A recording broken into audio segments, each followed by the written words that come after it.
ধর্ম অবমাননা যেন থামছেই না জামাতের। কর্মী সমর্থক থেকে শুরু করে দলটির মনোনীত এমপি পদপ্রার্থী এমনকি দলটির সর্বোচ্চ কেন্দ্রীয় নেতা থেকেও শোনা যাচ্ছে বেফাঁস কথাবার্তা। তাদের কর্মীরা জান্নাতের লোভ দেখিয়ে ভোট চাইছে। জামাতে ইসলাম করাটা আপনার আমার নৈতিক দায়িত্ব। কি দায়িত্ব? নৈতিক দায়িত্ব। কি জন্যে? যদি আপনি জান্নাতে যেতে চান, আর জান্নাতে যেতে না চাইলে কোনো সমস্যা নাই।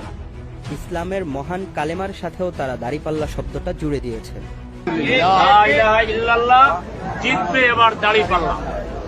বলছে দাড়িপাল্লায় ভোট না দিলে নাকি কাফের হয়ে যাবে। কেউ যদি চরমুনায় আর জামাতকে সারা ভোট দেয় তাহলে সে কাফের হয়ে যাবে।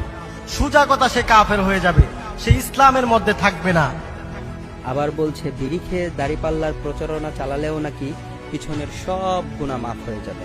আমার ভাই হয়তো কোনোদিন ইবাদত করার সুযোগ পায় নাই, ওই শুকটান দেওয়া বিড়ির মধ্যেও যদি সে ওই দাড়িপাল্লার দাওয়াত দিয়ে আল্লাহর দ্বারে কবুল হয়ে যায়, এমনও হইতে পারে পিছনের সব আল্লাহ মাফ করে দিয়ে তার তো ভালো করি। এমনকি এই মার্কা নিয়ে তারা মহান আল্লাহ তাআলার শনেও অপমাননা করে মন্তব্য করছে। বলছে আমাদের আল্লাহ যেন নিজেই দাড়িপাল্লাকে প্রতিষ্ঠিত করার জন্য এই বাড়ি উঠা বেড়ে লাগছে। আল্লাহ নাকি তাদের মার্কা জিতিয়ে দেওয়ার জন্য উঠে পড়ে লেগেছে, অথচ আল্লাহ তাআলার জন্য উঠে পড়ে কিছু করা লাগে না। কোরআনের ভাষায় কুন ফায়াকুন, অর্থাৎ তিনি যখন কিছু চান হও বললেই হয়ে যায়। সচেতন আলেমরা যে প্রতিবাদ করবেন সেই সুযোগও তারা রাখছেন না।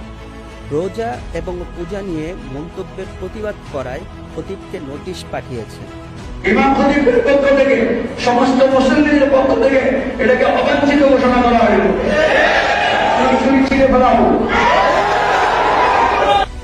নিরীহ ইমামের চাকুরি তারা কেড়ে নিয়েছেন। তাদের ভুল নিয়ে যেন আলোচনা না হয় সেজন্য কওমি ধারার আলেমদেরকে মসজিদ থেকে সরিয়ে দিতে বলেছে।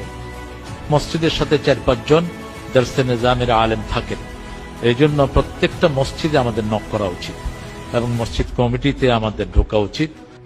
তাদেরকে নিয়ে ওয়াজের ময়দানে কটূক্তি করেছে। এই দেশে যারা এই চার দেওয়ালের মাঝখানে লেখাপড়া করা মানুষ, এদের সর্বোচ্চ চাহিদা যে একটা মসজিদ আর একটা মাদ্রাসা পেলেই হবে। এমনকি ওয়াজের ময়দান থেকে সাইজ করার হুমকিও দিয়েছে তারা। কওমির আলেমদের বলছি, জামাত ইসলাম নিয়ে, শিবির নিয়ে, মওদুদি নিয়ে অপপ্রচার চালা বন্ধ করুন। আপনি যদি বন্ধ না করেন, সামনে আবারও ৭১ কায়েম করবার জন্য আলেমরা অপেক্ষা করছেন। অথচ যে কারণে আলেমরা তাদেরকে অপছন্দ করেন সেই বিশ্বাস ও আচরণ তাদের মাঝে এখনো বিদ্যমান। তারা মুখে বলেন আমরা মওদুদিকে মানি না। মাওলানা মওদুদিকে আমরা কখনো ইমাম মানি নাই, আমরা উনাকে আকীদার ইমাম মনে করি না, উনাকে আমরা ফিকার ইমাম মনে করি না। কিন্তু মওদুদির মতোই তারা ইসলামের তরতিবে পরিবর্তন করেছে। বলে যাচ্ছে নামাজ, রোজা, হজ, জাকাতের চেয়ে ইসলামের হুকুমত কায়েম করা বেশি গুরুত্বপূর্ণ।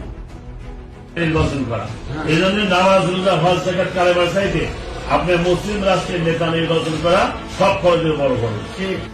নবীগণ ও সাহাবাদেরকে যেখানে মুসলমানরা সর্বোচ্চ মর্যাদার চোখে দেখেন, সেখানে মওদুদির মতোই তার এই অনুসারীরা তাদের সম্মান নিয়ে খেলছে প্রতিনিয়ত। বলছে হযরত ওমর রাদিয়াল্লাহু তাআলা আনহু নাকি ইসলাম গ্রহণের আগে ডাকাত ছিলেন। ওমর রাদিয়াল্লাহু তাআলা ইসলাম গ্রহণ করার আগে কি ছিল? সবচেয়ে জঘন্য মানুষ ছিল, পশু ছিল। বলছে ইব্রাহিম আলাইহিসসালাম এর কোরবানির চেয়েও জামাতের নেতার কোরবানি নাকি বড়। কেন্দ্র থেকে মোবাইল করলো আমাকে, মোবাইল করে বলল যে খান সাহেব আপনাকে তো কোরবানি দেওয়া হলো। তা আমি বললাম এই কোরবানি কি ইব্রাহিম আলাইহিস সালামের বেটা ইসমাইল আলাইহিস সালামের?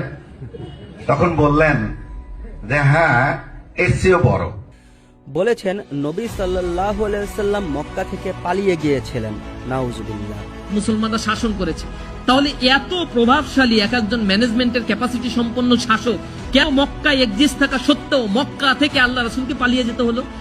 তাদের সর্বোচ্চ নেতা ডাক্তার শফিক বলেছেন ইসলামে যে শালীন পোশাকের ধারণা রয়েছে সেটা না পরেই নাকি অনেক মহিলা আমাদের নবীজির কাছে এসে কথা বলতেন, তারপরেও নবীজি তাদেরকে শালীন পোশাক পরতে বলতেন না। বহু মহিলা এসেছেন তার প্রয়োজনের কথা বলতে, তার পোশাক ইসলাম যেটুকু শালীনতার প্রত্যাশা করে, ওরকম না। তিনি এসেছেন তার মতো পোশাক। আল্লাহ রাসূল কখনো এমন কোনো এভিডেন্স নাই বলেছেন মা আগে আপনি যান, একটু পোশাকটা শালীনতার সাথে পরে আপনি আসেন। নেভার, কখনো বলেন নাই। একটা বা দুটা ঘটনা হলে, একজন বা দুজন এরকম বললে সেগুলোকে আমরা বিচ্ছিন্ন ঘটনা বা স্লিপ অফ টাং বলতে পারতাম, কিন্তু এত পরিমাণ ঘটনা যখন আমাদের সামনে আসে তখন এই কথা বলার কোনো সুযোগই থাকে না। স্পষ্ট ভাষাতেই বলে দেওয়া যায় জামাত একটা ভ্রান্ত দল। তাদের প্রতিষ্ঠাতা আবুল আলা মওদুদী ধর্মের যে অপব্যাখ্যা ও অবমাননা করেছিল সেখান থেকে একটুও তারা ফিরে আসেনি, বরং দলটির বর্তমান সদস্যরা দলটিকে আরও বেশি ভ্রান্ত হিসেবে প্রমাণ করছে।